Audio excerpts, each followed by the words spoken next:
J'espère que vous allez très bien. On va continuer avec l'implémentation de nos trois modèles qu'on a vus auparavant. Les trois modèles qu'on a vus, c'était la régression linéaire, le K-nearest neighbor, appelé le KNN, et le K-means, qui est le clustering. Je vais essayer d'avancer un peu plus rapidement, mais pour ne pas juste sauter sur le vif du sujet, sans pouvoir vous montrer les outils que j'utilise pour implémenter ça. Ici, j'utilise une notebook appelée Jupyter Notebook, comme vous pouvez le voir, et ça tourne dans mon navigateur sur cette adresse localhost 8888.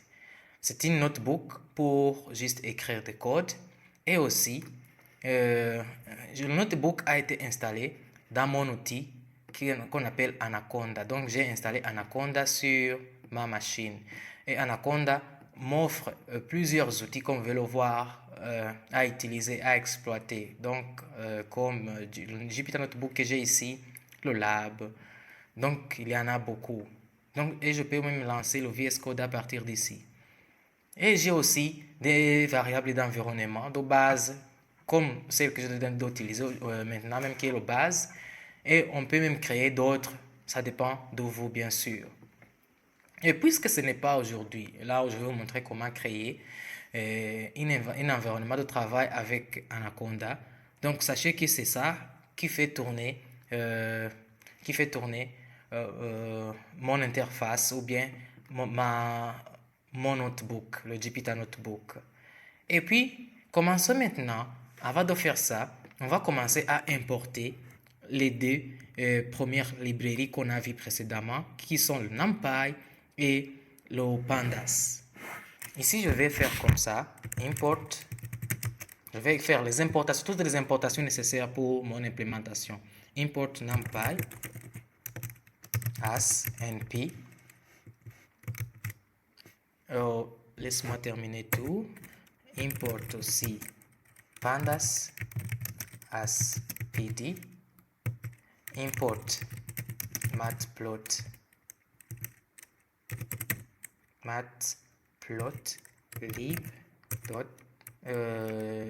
.pyplot. C'est là où se trouvent les fonctions d'affichage. Et puis as.plt. Ça, on l'avait vu. Ça, ce sont les librairies basiques. Donc, je vais tout simplement commenter ici. Je vais dire importation des librairies basiques. Après avoir fait cela, maintenant je vais faire l'importation des librairies de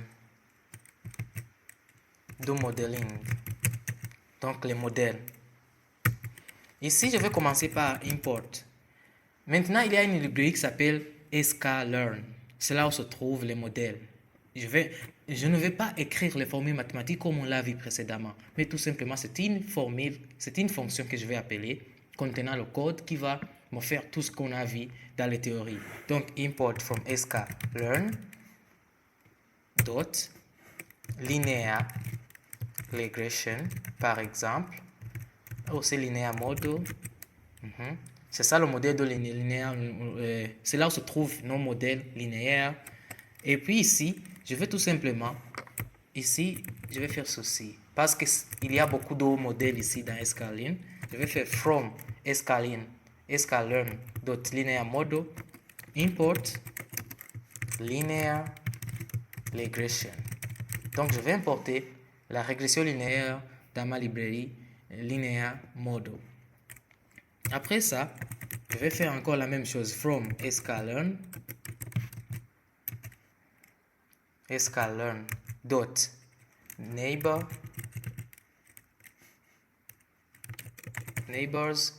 import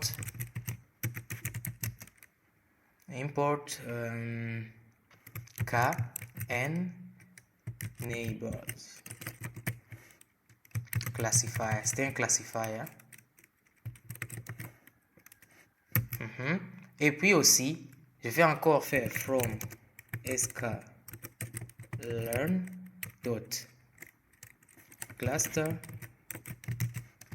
import k. Maintenant, je vais faire le k-means. Après avoir fait cela, maintenant, je vais importer les classes de traitement des données. Je vais faire encore from sklearn. Je vous ai dit que sklearn, la librairie sklearn contient beaucoup de choses. C'est une gigantesque ressource d'information. sklearn.modo selection import train underscore test underscore split. Donc cette classe train test split, ça va nous aider à faire quoi?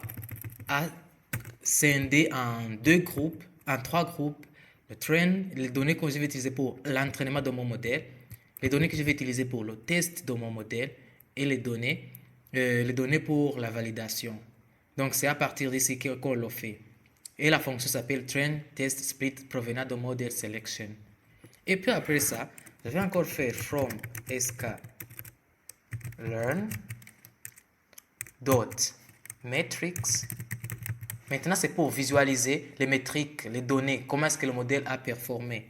Je vais importer maintenant de sklearn mean square error, mean squared error, pour voir l'erreur de mon modèle, accuracy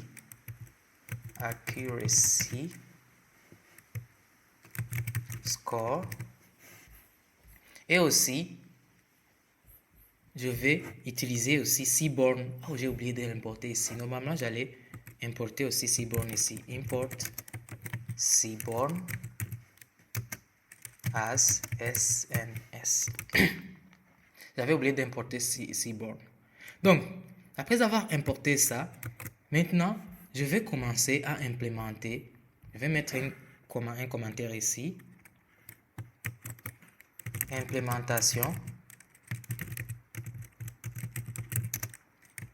de la régression linéaire. Et pour tous ces modèles, je ne vais pas utiliser des données précises, donc je vais les générer juste pour le test. Le but c'est pour tester, pour voir comment ça fonctionne. Ici, je vais créer des valeurs qui seront mes x. Je vais créer une variable qui s'appelle x, qui va contenir juste une matrice au hasard, en utilisant np. np c'est le numpy, c'est un objet de type numpy. Vous voyez que je l'ai déclaré un peu en haut. np array, je vais créer un tableau de données. C'est une matrice ou bien un vecteur avec 1, 2, 3, je peux mettre 4, 5, 6, et même 7, 8, le problème. Et puis, je vais faire un reshape pour pouvoir générer un petit dataset qui est simulé. C'est juste ça. Donc ici, qu'est-ce que je vais faire? Je vais essayer de prédire une variable continue. Exemple par exemple, prix, température, etc. Et aussi, ici, qu'est-ce que je sais de faire? J'ai créé une variable x qui est heure d'étude et y qui est note obtenue de test. Donc ici, je vais faire un reshape. Je vais lui donner comme paramètre 1, moins 1, pardon, 1. Et puis, je vais créer y qui est égal, bien sûr, à np_array. Vous vous souvenez, y, c'est le résultat attendu. Ici, je vais mettre 2, 4, 6, 7, vous voyez. Donc, je ne suis pas un ordre qui est précis, non. Je donne justement des valeurs au hasard.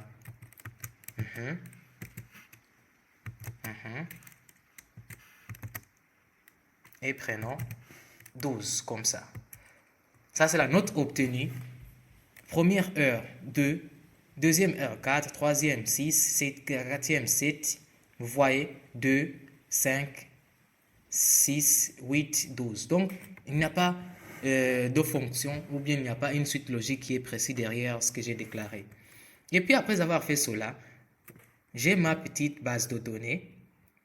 Donc je peux maintenant créer ma modèle. Et pour créer un modèle, ça ne prend pas l'éternité. C'est juste écrire modèle.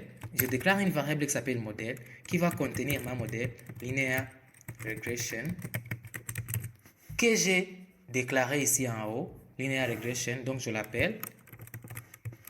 Et puis après avoir fait cela, je vais faire l'entraînement.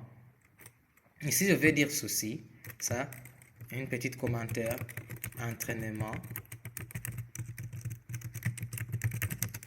de notre modèle. Je vais dire modèle dot fit. Il y a une fonction qui s'appelle fit qui nous aide à maintenant passer les données dans mon modèle. J'ai mes données qui se trouvent ici, dans X et Y. Et puis ici, je fais un fit. Et si vous voulez, on peut même afficher pour voir le contenu de X en faisant X. Tout simplement, vous voyez, j'ai ceci. Et si je fais Y, vous voyez, j'ai ceci. Donc, les deux ont des données, ont des valeurs. Maintenant, après avoir fait un fit, je fais un fit, je lui passe X et Y. Le modèle va comprendre que c'est une régression linéaire, a besoin de comprendre les variables X et les variables Y. Et qu'est-ce que je vais obtenir à la fin?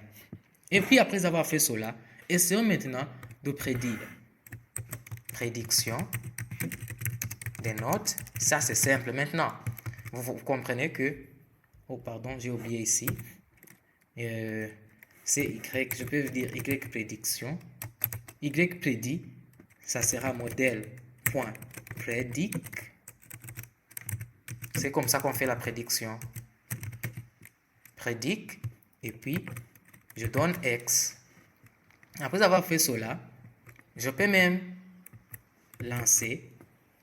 J'ai compilé. Maintenant, j'ai la prédiction, la valeur qui a été prédite à Y prédict. Je peux générer le mean square error, le mean squared error, pour voir où est-ce que ma modèle s'est trompé ou aussi ma modèle a bien prédit.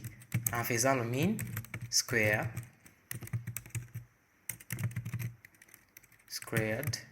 error. Donc, c'est ma fonction. Je vais prendre le Y qui était là. Quelle était ma valeur initiale et quelle est la valeur qui a été prédite. Donc, Y pred. Et aussi ici, je peux tout simplement afficher print en utilisant l'affichage Python, print mean squared error. Et pardon, ici, je fais un typo.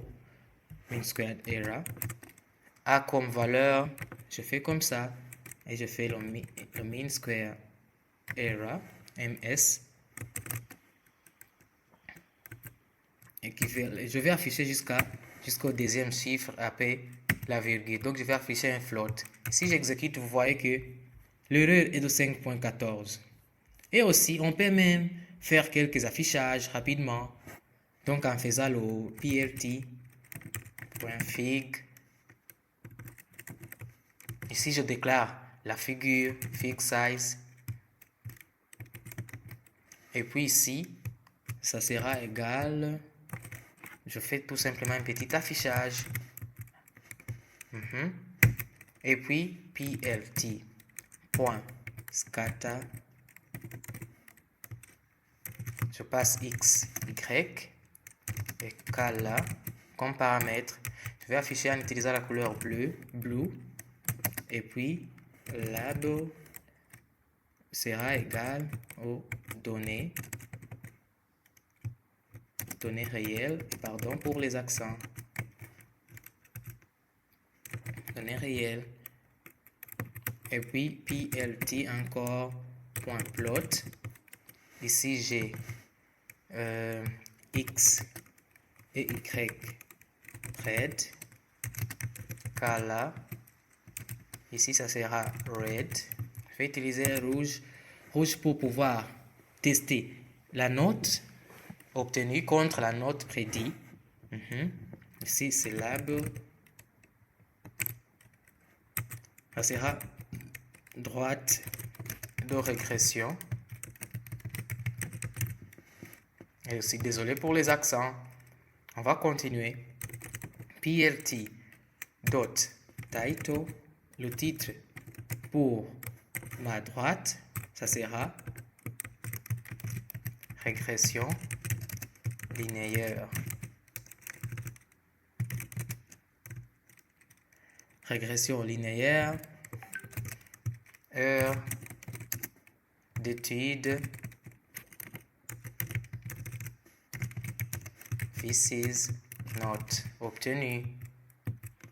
Et aussi, pardon, là on va avoir beaucoup d'erreurs parce que ici, au lieu d'utiliser un simple code en Python pour l'affichage, pardon, on utilise toujours double code. Donc je vais remplacer ici le simple code que j'avais défini avec des doubles cotations. Continuons. Après avoir déclaré ça, je vais encore donner un X en utilisant PLT dot xlabel,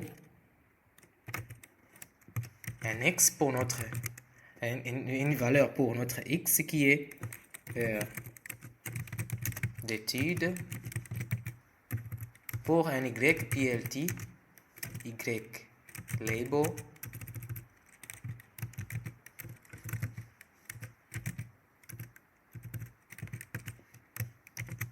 c'est not obtenu.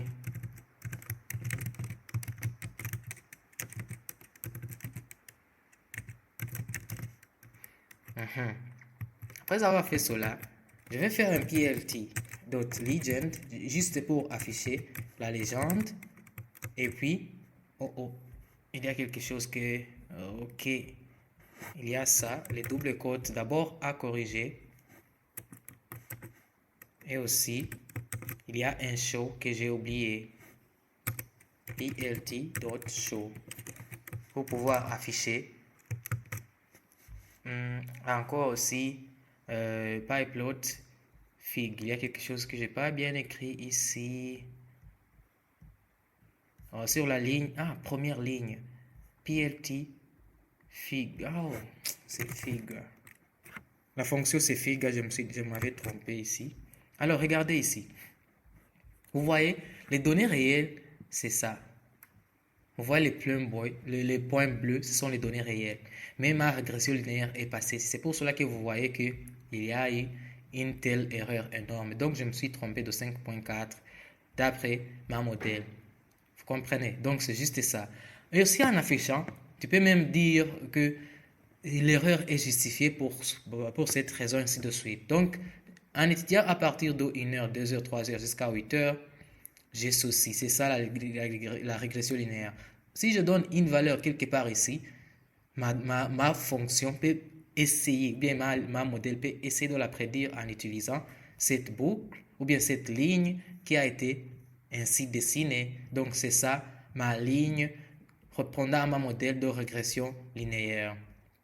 Ici, la régression linéaire crée un modèle Y ici répondant à la fonction bêta initiale plus W ou bien bêta 1, X et ainsi de suite.